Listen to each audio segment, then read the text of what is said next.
अ, मामू आपने बुलाया मुझे? अंदर आओ। जी।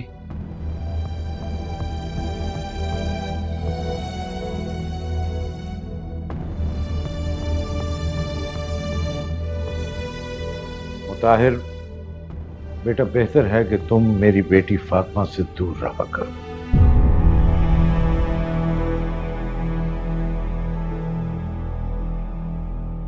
तुम जानते हो कि फातिमा मेरा सब कुछ है। मेरी जिंदगी में उसके सिवा कोई भी नहीं। वही मेरी इज्जत है। मेरी पूरी कायनात मेरी फातिमा है। और अपनी बेटी की वजह से मैं हमेशा सर उठाकर जिया हूं।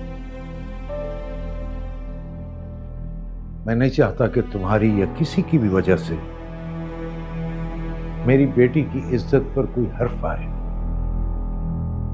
लेकिन मामू मेरी बात समझने की कोशिश कीजिए। उस दिन जो कुछ भी हुआ उसमें मेरा और फातिमा का कोई कसूर नहीं है। वो तो सिर्फ। बस बेटा, मैं तुमसे कोई एक्सप्लेनेशन नहीं मांग रहा और ना ही मुझे बताओ कि किसकी गलती थी और किसकी गलती नहीं थी। तुम बच्चों के झगड़ों की वजह से हम बड़ों के रिश्ते आपस में खराब हो रहे हैं। लेकिन मुझे किसी की परवाह नहीं है।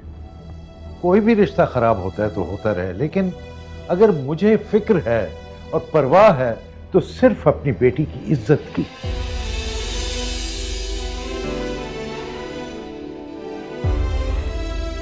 मुताहिर, तुम्हारी वजह से लोगों को मेरी बेटी के किरदार पर उंगली उठाने की हिम्मत हुई है।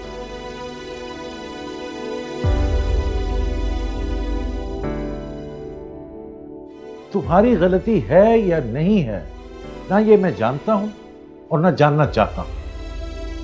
लेकिन तुम्हें यहां बुलाने और बात करने का मकसद सिर्फ इतना है कि मैं चाहता हूं कि तुम मेरी बेटी से दूर रहो।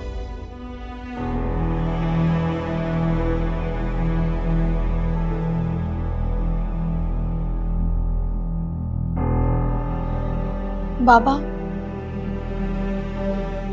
आप प्लीज मुताहिर को कुछ मत कहें। उस पर गुस्सा मत करें। इसमें मुताहिर की कोई गलती नहीं है। बल्कि मुताहिर तो हमेशा मेरे लिए एक बड़े भाई की तरह खड़ा रहा है।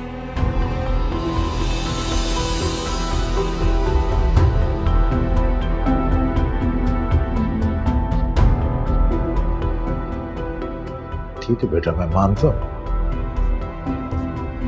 कि ये तुम्हारे साथ तुम्हारे बड़े भाई की तरह खड़ा रहा, लेकिन बेटा बात की नजाकत को समझो। ये तुम्हारा बड़ा भाई है नहीं।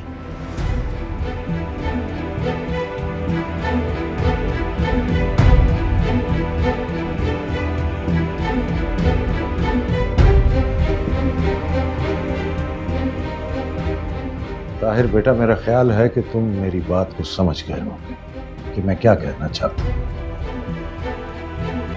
जी मामू।